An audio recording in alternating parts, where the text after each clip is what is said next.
친정이라 할 수 있는 일부 인사 김두일 등과 새로운 협력자들을 영입해 과거 열린공감TV의 탐사보도 노선을 계승하려는 움직임도 보인다. 다만 예전처럼 폭발적인 영향력을 회복할지는 미지수다. 무엇보다 정천수 본인이 분쟁 과정에서 형사처벌을 받는 등 이미지 타격을 입었고 핵심 취재 인력들이 이탈했기에 콘텐츠 경쟁력이 예전만 못하다는 지적이 있다. 실제로 2021년에서 22년 대선 전국에서 여러 대형 특종으로 90만 구독자를 모았던 기세는 한풀 꺾였고 현재는 코어 지지자들을 상대로 한 제한적 방송에 머무르는 양상이다. 한편 뉴탐사, 시민언론 더탐사 후신 채널은 완전히 새로 판을 짠 상태다.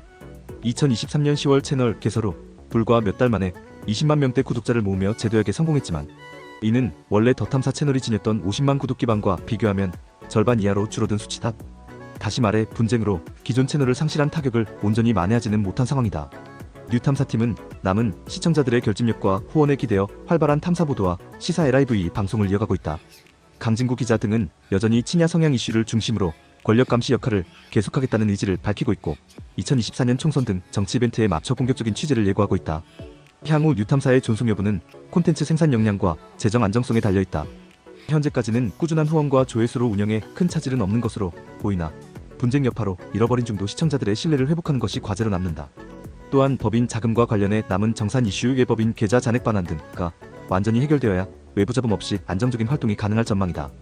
결론적으로 열린공감TV 뉴탐사 간 분쟁은 한국 대한 언론 역사에 남을 만큼 극적인 내부 충돌과 결별 사례로 기록되었다. 양측 모두 일정 부분 상처를 입었지만 각자의 길에서 생존을 모색하고 있다. 정천수 측 열린공감TV는 법적 권리를 지켜낸 대신 여론의 신뢰를 일부 상실했고 강진구 측 뉴탐사는 열성 지지층을 보유했지만 조직 기반을 새로 구축해야 하는 도전에 직면했다. 당분간 두 채널이 동일한 진영 안에서 별개 노선을 걷는 기형적 상황이 지속될 것으로 보이며 서로에 대한 날선 비판도 이어질 가능성이 크다. 다만 이 과정에서 어느 한쪽이 크게 쇠락하거나 반대로 압도적 우위를 점하기보다는 각자 자신들의 틈새의 영역을 지키며 활동을 이어갈 것이라는 전망이 우세하다.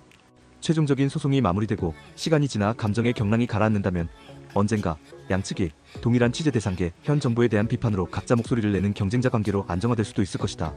그러나 적어도 가까운 미래에는 재결합 없이 평행선을 달리는 두 독립 채널로 남을 가능성이 높다.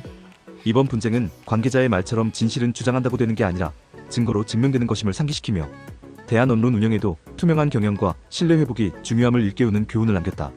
당신의 생각을 댓글로 남겨주세요. 영상이 도움되셨다면 구독과 좋아요.